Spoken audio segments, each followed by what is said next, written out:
All right, I just wanted to make a comment that you're going to need an old paintbrush or a little whisk broom and clean out as much of the debris as you can. You don't want to leave a bunch of debris in your way when you're putting the window, because you got to set it in and you got to mark where your nails or screws are going to go, and then you got to pull the window back out. So it's a lot of putting it in, taking it out. And you don't want a bunch of stuff in the way. So that's the next thing we're going to do, is just whisk this out. All right. I'm going to close this so that it contributes to the rigidity of the... That one doesn't have those little things in it. Yeah. Right there. Oh, they're there.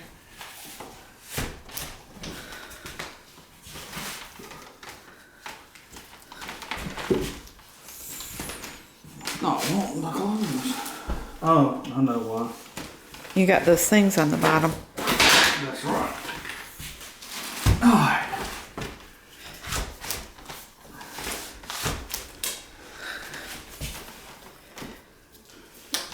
Push up. Something's in the way.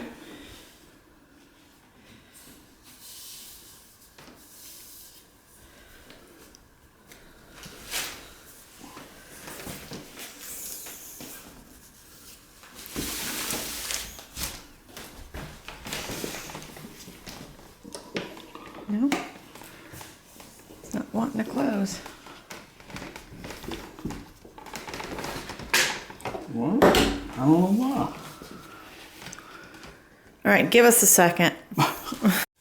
So, I like to close these because the glass is rigid and this vinyl is flexible. And if you put the sashes in place and latch it, it makes for a much more rigid assembly. There's a screw hole here. I'll show. And one on the other side. You see that little hole right there? That's where the screw is going to go that holds the window in place. This has 4 screws in it. And if you want really detailed instructions, you can go to Anderson, American Craftsman's Anderson Windows. Actually, these are by Ply Gem, not Anderson. American Craftsman. Maybe they got bought out. Who knows? I'm lining this block of wood up with my line that I scribed.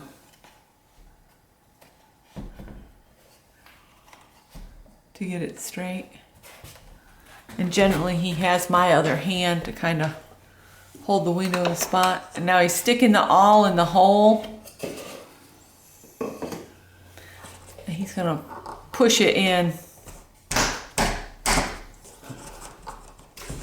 just to make a little hole.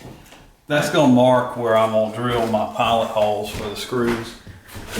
And then he'll do the same thing on this other side, which is easier to film. So he's lining that up with his line, then pulling the window toward it.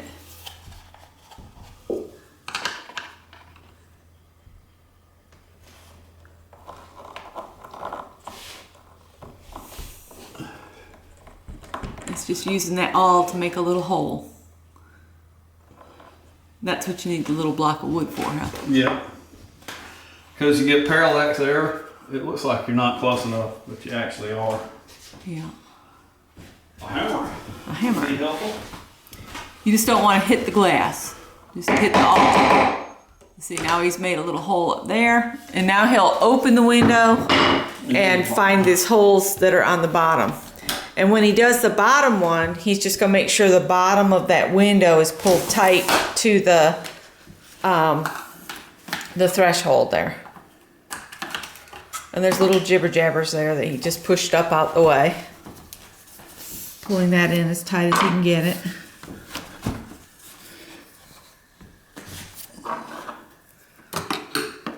Finding the hole where the screw's gonna go and making him a little awl spot.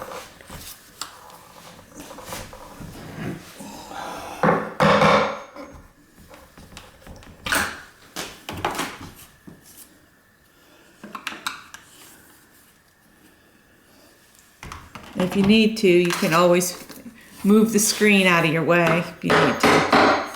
Uh-oh, I didn't film it, but that's okay. They know what you're doing. All right, so now... Pre-drill my holes. Pre-drill the holes. So to do that, he's going to latch the window back to give it more sturdiness. And he's just going to lift it out and set it aside and pre-drill his holes, okay?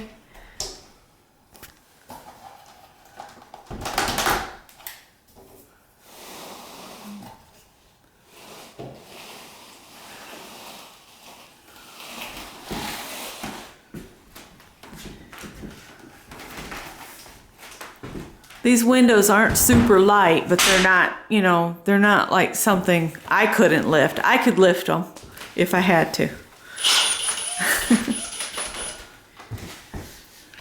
So now he's got to find his awl hole. So see, it left me a hole there. It's a little teeny hole there. So there's my witness mark, tells me where to drill.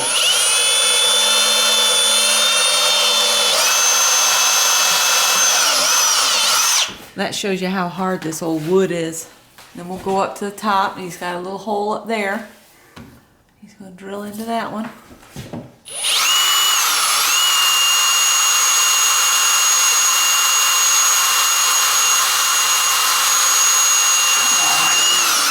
There it goes. So it does take a little strength to push that drill into this old hard wood of this house.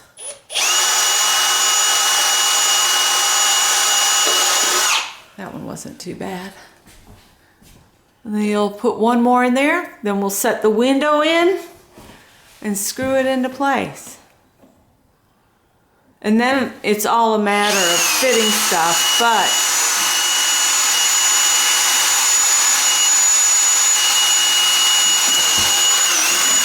before we set the window in again, there's a couple pieces that come with the window, at least this brand, that we have to add to the window. There's a little piece that goes on the bottom and a piece that sits on the top. This sill is typically at a 10 to 12 degree angle. And so there's a spacer piece fits into the bottom that you can cut to fit. Which Scott has to cut that. Right. Oh, this is good lighting right here. I don't know if the camera will pick it up, but there's ridges in this. I don't know if it is or not. There it go. It's picking it up a little bit. I can see And when I measured this out, all my windowsills are the same. This center ridge is where I'm gonna cut. Up the second line from the bottom. Yeah, and you'll need to, before you cut it, you need to drill a weep hole here. And I'm gonna use a 1/4 inch drill bit on each side to drill a weep hole. So if any moisture does get trapped behind this window, it'll have an escape route and can dry out. And I'm gonna rip this on the table saw, but you can cut this with 10 snips, a hacksaw, and this lower edge is gonna get caulked anyway, so it doesn't matter if that's a little bit rough. So if you don't have the exact same tools that I have, there's a lot of ways you can cut this and make this work. All right, so I guess we're heading to the shop. Yeah, there's one other piece that we need to talk about. All right.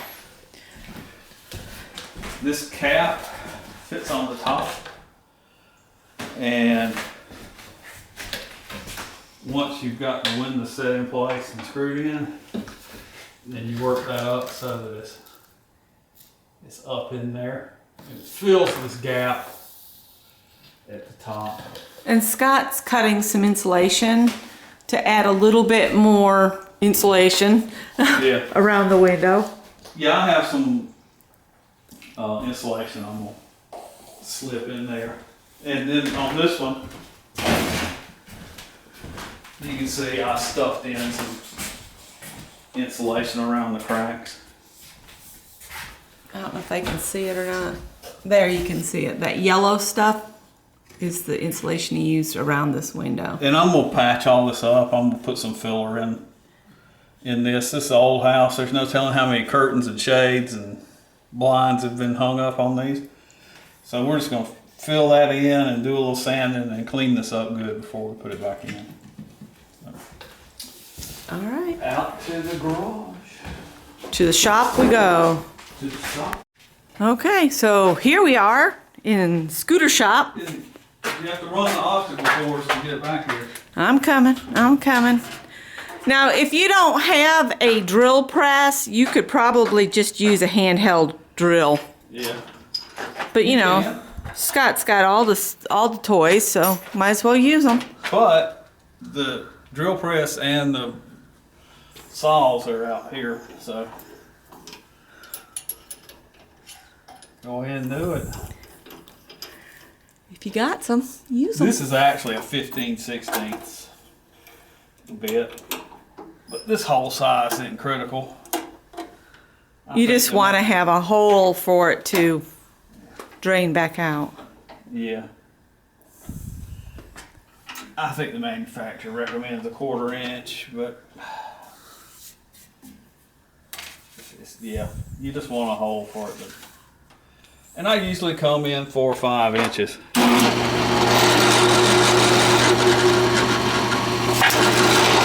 Yep, I was gonna say, and you want to hold it firmly, or it will fling it around the room.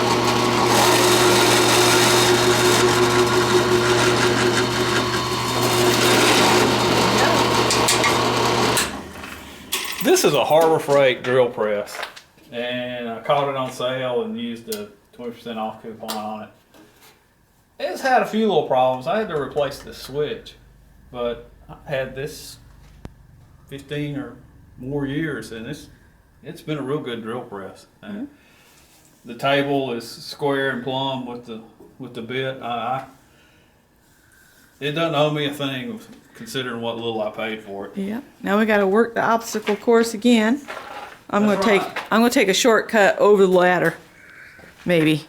Ugh. This is the part that freaks me out. So if you get squeamish about tools, and the only reason it freaks me out is that thing is so narrow. Well, it's narrow, thin, flexible pieces. They're dangerous. He's lining the blade up with the line on that piece that he needs to cut. And he has all kinds of safety things to push it with, so he's got to switch his power around. I have a blade for guard for this somewhere. Haven't seen it in years. But I hope you make better choices than I do. Do as I say, not as I do. Well, it's really important to keep your splitter on here, and this has anti-kickback paws. That keeps the material from wandering away from the fence. And A variety of push sticks, yeah, and it fits. barely. But as long as your fingers stay on it and not down there near the blade. Yeah, I'd rather cut the plastic than cut these.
All right, so I'll let Scott show that to you before we go back in.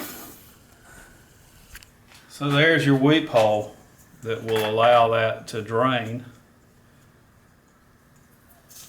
One on the other side. All right. And notice I was using this to hold this material flat.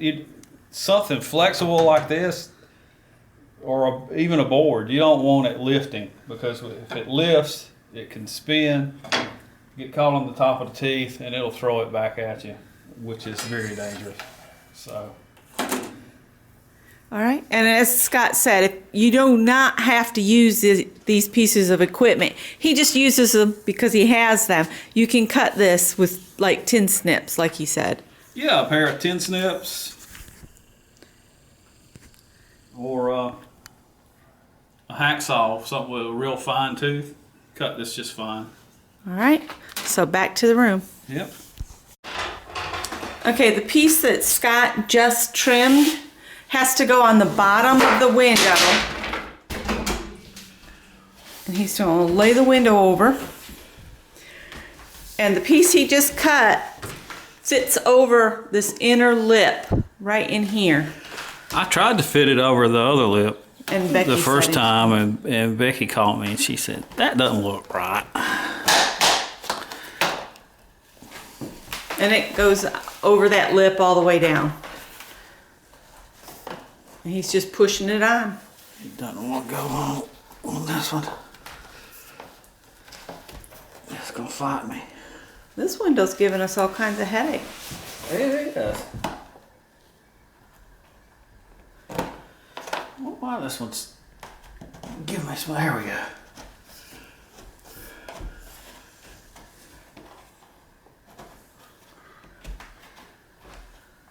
Okay, so once you get that on, it fits right up against that lip on the window. So you keep pushing it till it won't go any farther. Now, the other piece goes on the top, but Scott's going to lay some insulation up there, I think. Yeah. So he'll set it back up.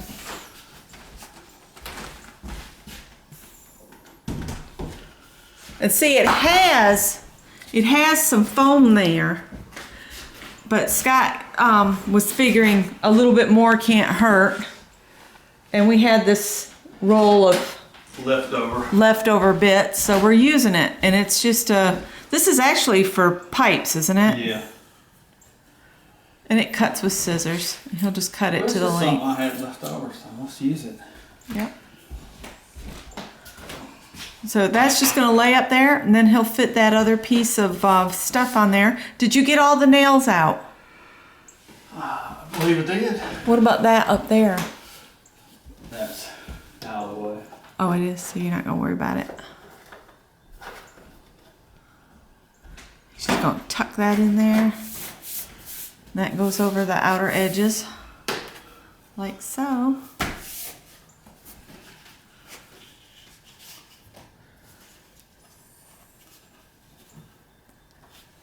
Alright. Back up into the window we go. So it's basically you're just lifting it in and out twice. Well, in twice. It's a and back little out. heavy, but two women I think can handle it if we work together. Yeah. And women always work together better than men do. Well, we can get hurt. Men have the brute strength to just push on, but women, we can get hurt if we're not careful and work together. And I'll just put my hand up here, because if somebody opens a door or anything, Oh yes. the vacuum will suck this window back out and smash it on the floor. So it is good to have a helper, even if it's another gal. If you can get somebody to come help you, it's safety in numbers. Well, I typically prefer Becky to help me rather than a man, because men won't do what I say and then they argue with me the entire time. Well, we've also worked together for 36 years, and we know each other's body language, and we understand the process of putting a window in and we both think mechanically, Yeah. so that works out good for both of us. Let's see, now he's going to line up the top of the window with the line there like he had before, and put the screw in there. I think he's going to have to go back a little bit to find the hole. And then you just get it started, and he's using a screwdriver. I don't know if you could use a drill to do this. Could, but you risk stripping it out. Well, that's true. All right, there's the hole that I drilled my pilot hole.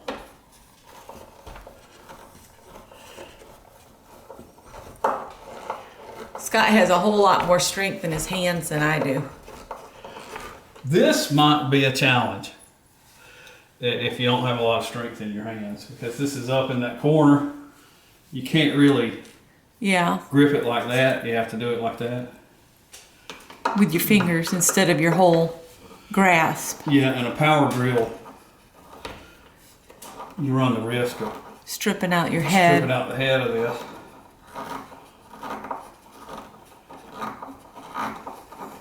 See, this is what I would struggle with because I've lost the strength in my hands. All right. And you don't really want to go super tight until you make sure you're kind of square, kind of even in the... That's right. In the window space. You want your window to be... This still has play. Yeah, so you want to leave a little, you don't want to screw one side in completely tight. You want to leave some space. So when you're done, you have about the equal amount of space, like he did over here. Let me show you. If you look at that window here, you have about the equal amount visible there as you do there. So it's in the window. And because this frame is flexible, you want to look at your gaps on the sashes too. And make sure they're reasonably... About the same. Yeah. Because if it's not, your window won't operate correctly. Yeah. It'll give you a headache. And this doesn't have the trim back on it yet. So. Yeah. All right. Well, It basically sort of floats. These 4 screws sort of located, it kind of floats. It has some ability to move. And the trim work holds it in. I did a window in Greg's room, and the frame wasn't nailed to the studs.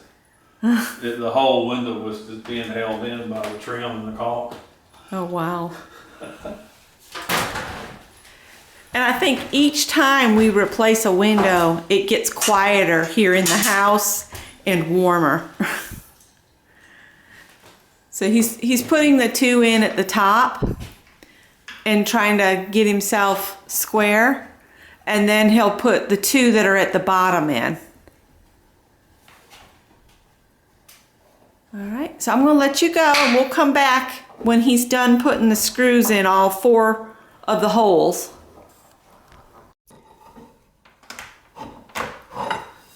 So he was trying to even his spacing out. Just, he puts the pry bar in there and kind of gently eases it so it's looking squared in.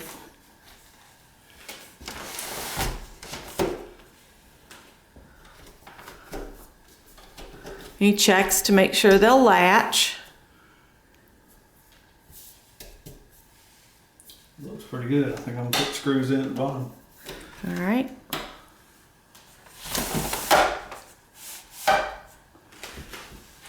Oh, and the things that are stopping, you pull those out when you're done installing it. Yeah, they're temporary. They're temporary. He'll make sure this is pulled in tight. And it'll line up with his hole if he's in the right spot.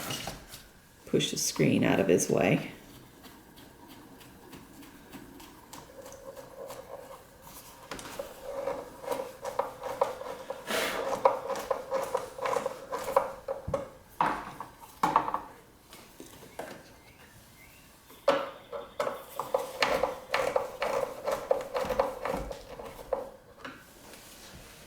All right, so he'll put that other one in and he'll have all the screws in and we'll come back. All right, he's got all of the screws in. He'll fit some insulation in around the window. And he's can't put the trim back up because we want to do the repairs to the trim pieces while they are off. So we're not having to deal in tight angles and stuff. Right. He wanted to show you something real quick. This is the nail that Can't see it. This is the nail that holds the sashes, the windows in place. There's 4 of those on each side, so there's 8 of these hold the original window in place. Plus this molding here and the stop on the back. It's the only thing holds the window in. So it's no wonder they blow out in hurricanes. All right. Do you want to step out on the porch and just maybe discuss what you're going to do out there, or do you have some more comments about what'll happen in here besides shoving that insulation in? And yeah, I don't have these the screws tight because you can distort this. And I wouldn't recommend putting spray foam behind here because it'll expand hard enough that it'll bow your window in. Just tighten it down until you're just starting to contact the inside of that plastic.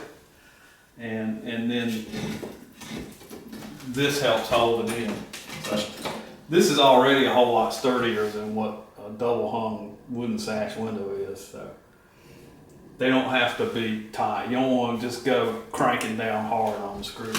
So when you've reached the vinyl stop, don't keep going to tighten it. Just leave it alone once you've hit that. So we're going to step out here on the porch.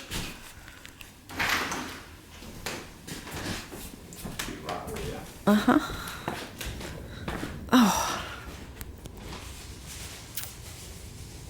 Scott's got to grab something real quick. Here's a Pocket Panther. Oh, Pocket Panther. Pocket Panther was trying to escape. All right, so we'll let Scott step over on the dog's bed. We got to clean that off. So that's our piece we cut. We're going to caulk this except for the hole. That's an intentional weep hole to allow moisture to escape if it ever gets behind here. So he'll put caulk everywhere except where the little holes are. That's right. And it takes a special caulk. Now, there's a really big gap here. And the caulk is a polyurethane caulk, and it's kind of runny. And it's kind of difficult to deal with compared to a regular latex caulk. So they make this backer rod. It's just foam. You push that in there. You push that in there, seat it in below the surface, and then caulk on top of that. Because then you only have a little bit to caulk. That's right. All right. So it makes for a neater job, saves material. This plastic will move at a considerable rate compared to the movement of the wood. And so you can't, and the traditional latex caulk doesn't stick to this very well. So use a polyurethane caulk, and I'll show you the brand we use. The brand I use. I like these Loctite products a lot. All right, Pocket Panther's right there. Not a sponsor.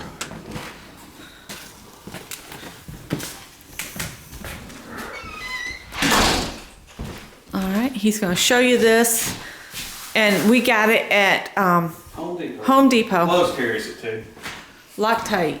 PL polyurethane, heavy duty sealant, and it has 5 times the stretch. And this stuff is gooey and runny. It's not like a traditional latex caulk. So it's a little more difficult to deal with, but it'll stick real well to that plastic, and it'll stretch and allow that plastic to move against the wood. So.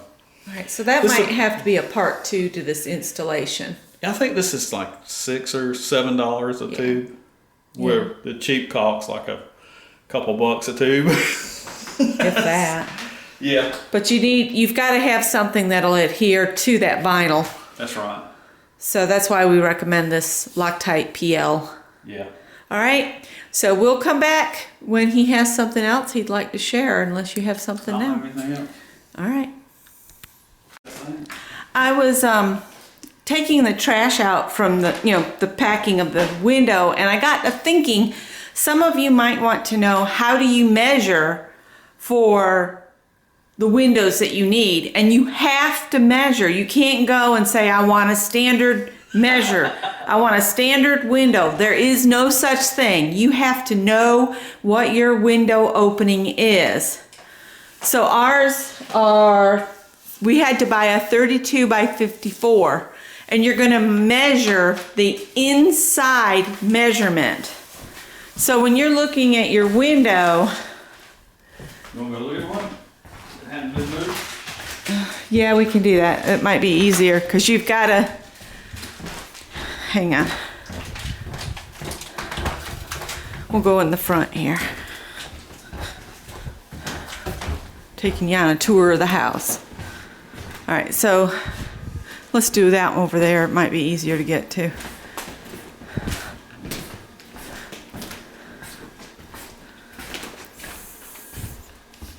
All right, so Scott's going to show you. You want to measure from this paint edge, From the point the piece that you're going to take off, you want to measure from that crease to that crease. to that crease right there. And, So that'll be your width. and there may be a slight amount of overlap on this, but it'll get you really close. Yeah. And then you'll do the same from up there, and you'll come down to where the bottom of the window is behind there.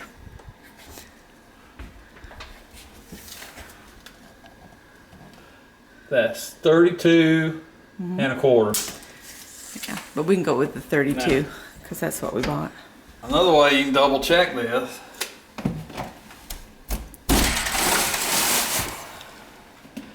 Open your window. is from inside here to inside here. And that material is about a 32nd of an inch, so the total that you would subtract for this material is, what, a 16th? Yeah.